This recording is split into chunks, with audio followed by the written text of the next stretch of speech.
महाभारत अवधूत चिंतन पुष्प 69. ओम नमः शिवाय. अर्जुनाची शिवभक्ती. कैलास राणा शिवचंद्रमौळी, फणींद्र माता भ्रुटी जळाली. कारुण्य सिंधू भवदुःखहारी, तुझवीण शंभो मज कोण तारी. अर्जुन हा एक निस्सीम शिवभक्त होता. तो शिवपूजा म्हणजे शिवलिंग वा प्रतिमेच्या पूजा केल्याशिवाय जलही प्राशन करीत नसे. पांडव सदैव एकत्र भोजन करत असत. अर्जुनाच्या या शिवपूजनाच्या वहिवाटीमुळे सारे पांडव भोजनासाठी ताटकळत असत. युधिष्ठिर सर्वांना समजावत असे की भगवान शिवाप्रती अर्जुनाची जी निष्ठा आहे ती फार हितकारक आहे बरं. भगवान शिव सदैव त्याच्या पाठीशी उभे राहतील, म्हणून उतावळे होऊ नका. अर्जुनाच्या शिवपूजा झाली की तो भोजनासाठी येईलच. मग सर्वजण एकत्र भोजन करू.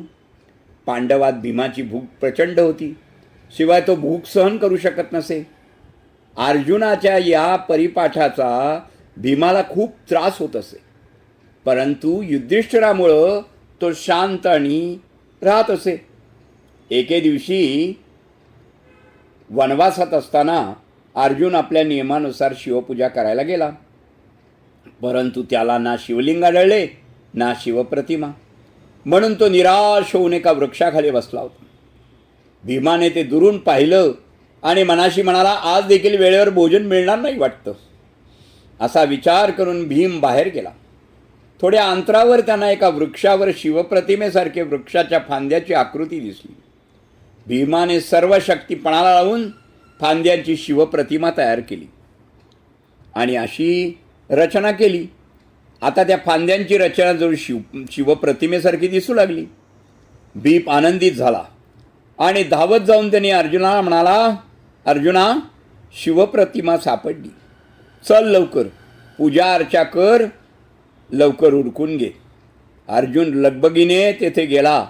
पाहतो तर काय, खरंच तेथे वृक्षाची शिवप्रतिमा तयार केली होती.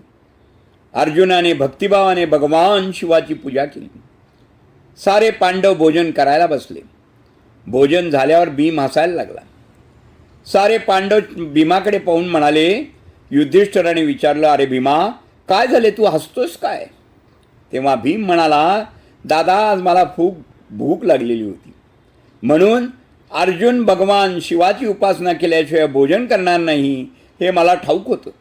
म्हणून मी वृक्षाच्या फांद्या वाकून त्या फांद्याची शिवप्रतिमा तयार केली, म्हणजे अर्जुन लवकर पूजा आटोपून भोजनाला येईल. परंतु खरं तर अर्जुनाने माझ्यावर विश्वास ठेवून त्या फांद्याच्या आकाराला भगवान शिवाची प्रतिमा मानली, पण तेथे कोणतीही शिवप्रतिमा नव्हती. अविश्वासाने युधिष्ठिर व अर्जुन भीमाकडे पाहू लागले. तेव्हा अर्जुन म्हणाला, अरे भीमदादा, मला तेथे शिवप्रतिमा दिसली, म्हणूनच तर मी पूजा केली. मग तू असं का बरं म्हणतोस?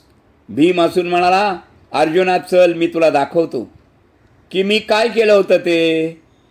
भीमासोबत युधिष्ठिर व अर्जुन त्या वृक्षाकडे गेले. भीमाकडे 1000 हत्तीचं बळ होतं. त्याने सर्व शक्तीनिशी त्या फांद्या पूर्ववत करण्याचा प्रयत्न केला, पण फांदीच काय, एक वृक्षाचं पानही हललं नाही. भीमाने जशी ती शिवप्रतिमा तयार केली होती ती तशीच राहिली. भीम थकला, पण शिवप्रतिमा हलली नाही. तेव्हा युधिष्ठिर म्हणाला, भीमा, तू किती शक्ती जरी लावलीस ना तरी त्या फांद्या हलणार नाहीत, कारण अर्जुनाने अत्यंत मनोभावे आणि श्रद्धेने भगवान शिवाची पूजा केलेली आहे. भगवान शिवाने ती मान्य करून घेतली आहे, म्हणून ही प्रतिमा तेथे कायमस्वरूपी स्थिर झाली आहे. आपला अर्जुन खरोखर निस्सीम शिवभक्त आहे. भीमा, कधीही कोणाच्या श्रद्धेची कधीही चेष्टा करू नकोस, थट्टा करू नकोस, कारण ईश्वरालाही ते आवडत नाही. युधिष्ठिराचं ते बोलणे ऐकून भीम मात्र खजील झाला. त्याने युधिष्ठिराची आणि अर्जुनाची क्षमा मागितली. नंतर तिघेही शिवनामाचा घोष करीत पुन्हा आपल्या कुटीमध्ये परतले. भक्तगणो, एक नम्र विनंती आहे, सर्वांनी सतत दत्तनामात राहा, आपलं कल्याण होईल.